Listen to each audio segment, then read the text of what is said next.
Hi there, good morning. Today, my name is Abby Connery, and I'll be talking to you about the natural wonders of Lynx Lake. The lake consists of 55 acres, which lives in the Bradshaw Mountains, which is, you can kind of see it all behind me here. Bradshaw Mountains, which all lives within Prescott National Forest.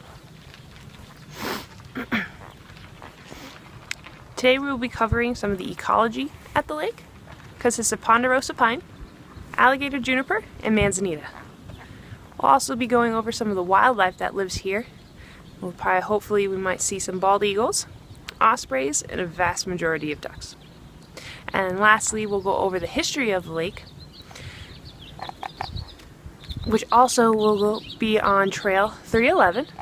And there's about 20 other different trails that surround the entire lake that anyone can use. So, if you follow me, we'll go on and go start our trail.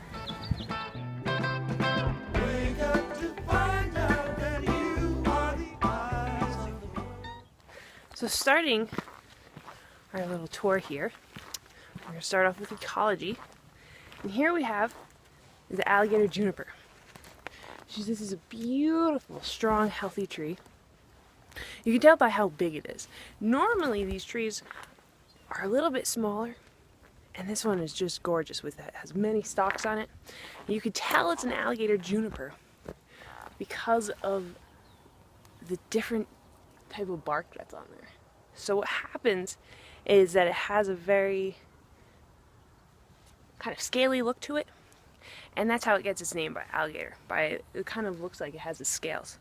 So the dark, hard outer layer here, it cracks as it's growing, creating kind of more of that shell type bark.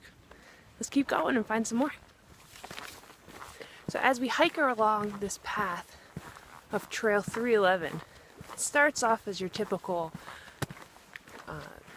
mid-Arizona desert look, and then it jumps into this beautiful forest, and you feel like you're more in like northern Arizona. As we come around the corner here, find some beautiful, large ponderosa pines. And walk over. As you can see here, they're all very, very, very tall, which is awesome. They're a large evergreen tree that mostly grows up in northern Arizona just because of the climate up there. And the bark itself helps it stand out just like the alligator tree. Now, you can see here, it has this darker red and orange underneath, and then it has that nice dark, almost black gray on top of it, and that's what really makes it stand out. Now they have a type of needle, it's called a stout needle, and they're a little shorter than most evergreen trees. You can see here. And they come in bundles of 3, and it mimics a foxtail, which is really nice for all the wildlife that lives around here. So they'll use that for insulation or building their houses or anything else that they like to do with that. And fun fact is that if you smell these, they smell like butterscotch, which is pretty cool. So let's keep going and maybe we'll see some more manzanita. So now as we come across this corner here, you see this beautiful view of the lake. See, I'll turn you guys around. Beautiful view. Sun's a little bright. Nice early in the morning here. But next we have here, it's a whole bunch of manzanita. Gotta kind of stay on the trail. Now, as you can see, this manzanita is very distinguishable. It's very common here in Arizona. It's the most common plant. It is an evergreen, so it does stay green all year round. It has a smooth orange and red bark, which makes it's the plant that it is. And what's great about it is that those branches start to twist and turn. Now there's 105 different species of manzanita. And they bloom in the winter to early spring, so that should be coming up fairly soon. This one does not. This one doesn't look like it's coming up yet, but soon it will. And when it does bloom, it has these beautiful, nice red cherries, which are totally edible, which is great for all the wildlife that lives around here. So all the mule deer and the rabbits and everything, and they can all eat their berries, which is awesome. And another little fun fact is that manzanita is actually Spanish for little apple, which is those little tiny berries. They do look like little apples sometimes, which is awesome. So let's keep on hiking here, and hopefully we'll find some nests.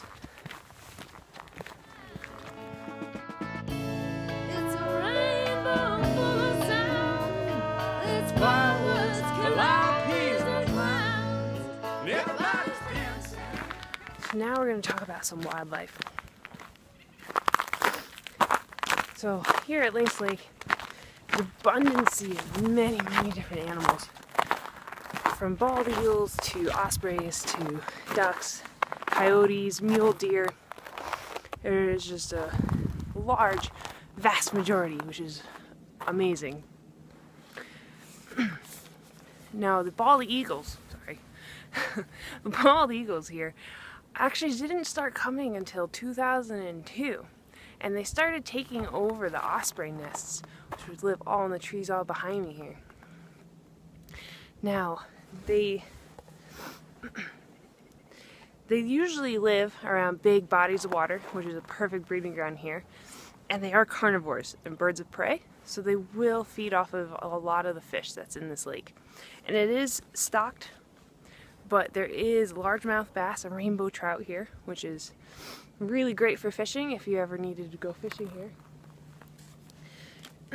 Now they need a lot of food. Mostly they'll eat the fish, but because it is more woodsy, they are going to be able to find rabbits and mice here as well, which is really great for kind of the food chain.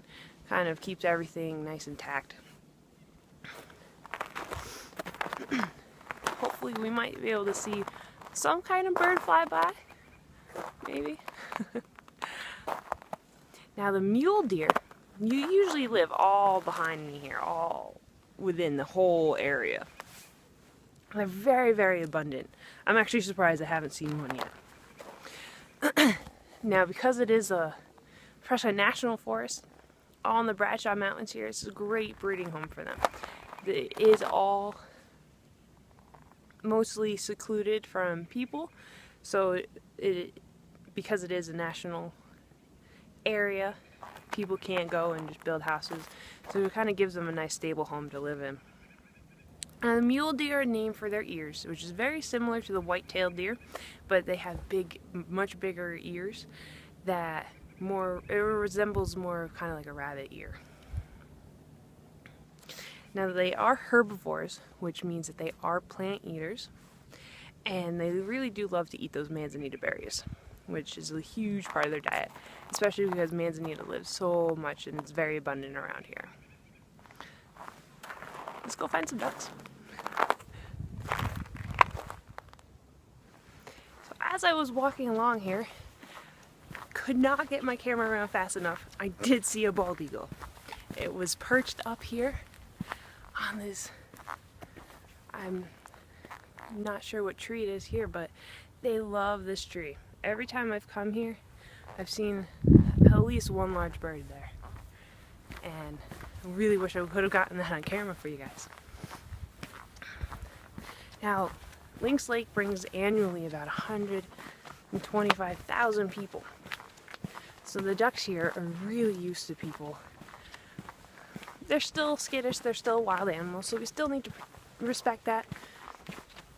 But they do love when people come and bring them food. Now, the best thing for ducks is usually we should bring them seeds or corn. Try not to bring them bread. It's not good for their digestive system. It's not natural for their type of eating habit. And there are a large amount of ducks here, We have mallard, your typical mallard duck, snow geese, Canadian geese, and the American coot, which are a funny looking little bird. They're cute though. Most people here come up from the valley or the surrounding areas and bring their kids. They'll camp here. So a lot of the ducks really enjoy it, and I believe a lot of the kids do as well. They really enjoy feeding all those ducks. Now, to give you some brief history here on Lynx Lake. Trail number 311 is the most popular trail, which is the one we have been hiking on this whole time. It's about 2.3 miles around the entire lake. Now on the east side, which is going to be all over on this side, on the other side of the lake there, they actually close that off from December 1st to I believe it's around June 30th, sometime around there. They actually close that off for the eagles, so it's their nesting ground, which is really great because we really love seeing all these bald eagles here. It's a natural beauty to see these large eagles. Now Lynx Lake was first started off as Lynx Creek back in the 1800s, and what all the miners did was that they were mining for gold. So this just became, and that's really what made Prescott a little bit more of a more popular town, was because of all this gold that they were finding. And then in 1952, Arizona Fish and Game decided to build a dam, which you can see way in the back there. And that dam was built to fill up this area as a lake. And because of that, there is no fishing here. Sorry, there is fishing. Lots of fishing. There's no swimming here. Now, the Arizona Department of Fish and Game really wanted just to keep it a fishing-only lake. Most of the other lakes here in town you also cannot swim in, and that's because they are used for our water sources. Now, the whole gold rush started, and you can actually still pan here for gold, which is pretty sweet. And so the total production in around 1880 was about $2 million for the town. And according to the records, in 1941 they found about $144,328 worth of gold, which is quite a bit of money if you think about it, comparing that to our time now. And from 1914 to 1955, a total of $843,825 were the total recorded record of how much gold that was found around this whole entire area. So just here in this area, they found quite a bit of gold, which was fantastic and brought a lot of popular people, a lot of popularity to this town. Even this lake, there's a few videos out that Hollywood have used this lake for, which is pretty phenomenal, if you ask me. Let's keep going. And that brings our tour to an end. I want to thank you for taking your time and learning about the natural wonders of Prescott's Lynx Lake. I'm hoping that you all learn some great ecology, wildlife, and history about the lake. We covered today some of the natural plants such as the manzanita, the alligator juniper, and the wonderful ponderosa pine. We talked about some of the animals, some mule deer, the eagles, and some ducks. Hopefully I can catch one here in the background. And I really hope that we can keep this whole area the natural wonder that it actually is. So as we are hiking out, we always want to beware to stay on the trail. Whatever garbage you bring in, please bring out, and keep Prescott beautiful. I hope you had a great time, and thank you. Happy trails, everyone.